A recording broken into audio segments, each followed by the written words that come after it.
jalina ko yaakala mbay mu yóbbaale kuy sutu bay dudu kin bay moo daan way jaraa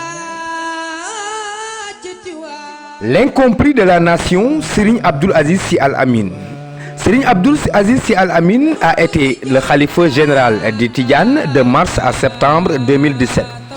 Il a succédé à son frère Serigne Cheikh Ahmed Tidiane Sy Al Maktoum avant d'être rappelé à Dieu 6 mois plus tard, le 22 septembre 2017. Serigne Abdoul Aziz Sy Al Amine, fils du premier khalife de Maodo, Serigne Babacar Sy, et de Sokhna Astou Kane.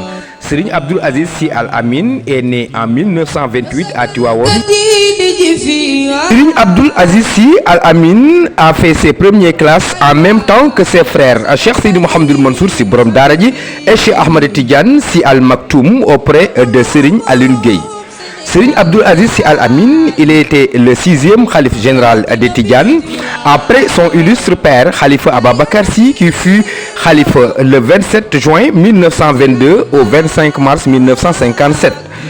Seydi Mouhamadoul Mansour Sy Balkhaoumi, le père de l'actuel khalife général des Tidianes, Serigne Babacar Sy, qui ne fut que 4 jours du 25 mars 1957 au 29 mars 1957. Serigne Abdoul Aziz Sy Dabakh, qui le fut du 25 mars 1957 au 14 septembre 1997. Cheikh Seydi Mouhamadoul Mansour Sy Borom Daara Ji, 14 septembre 1997 au 9 décembre 2012. À ce 15 mars 2017, mais au-delà de l'héritage mystique et de sa dimension illuminée, Serigne Abdoul Aziz Sy Al Amine est une synthèse vivante de Mame Khalifa et de son homonyme Serigne Abdoul Aziz Sy Dabakh. Serigne Abdoul Aziz Sy Al Amine succéda à Serigne Cheikh Ahmed Tidiane Sy Al Maktoum le 15 mars 2017 ñoom ñaar ñëpp di doom ci Cheikh Al Khalifa Serigne Babacar Sy radiyallahu taala anhu mi juddoo fële ca Ndar ci atum 1885 génn àdduna ci atum 1957 moom Serigne Abdoul Aziz Sy Al Amine di doom ci Sokhna Astou Kane Sokhna Astou Kane di doom ci El Hadji Amit Kane doonoon muxaddam bu mag.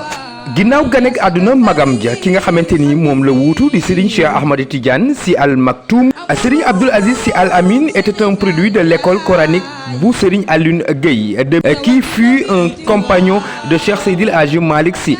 Serigne Abdoul Aziz Sy était un vigile de l'enseignement mystique de son père Cheikh Al Khalifa Serigne Babacar Sy radiyallahu ta'ala anhu.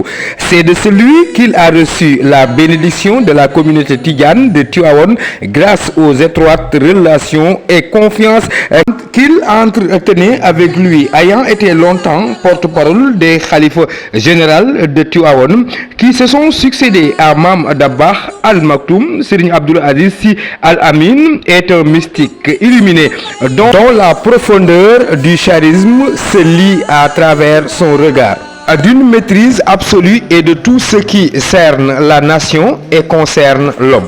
Son esprit d'ouverture, son sens des relations humaines, son esprit de citoyenneté et sa perception de la République sont permanemment raffinés par son patriotisme inextricable à l'enseignement islamique.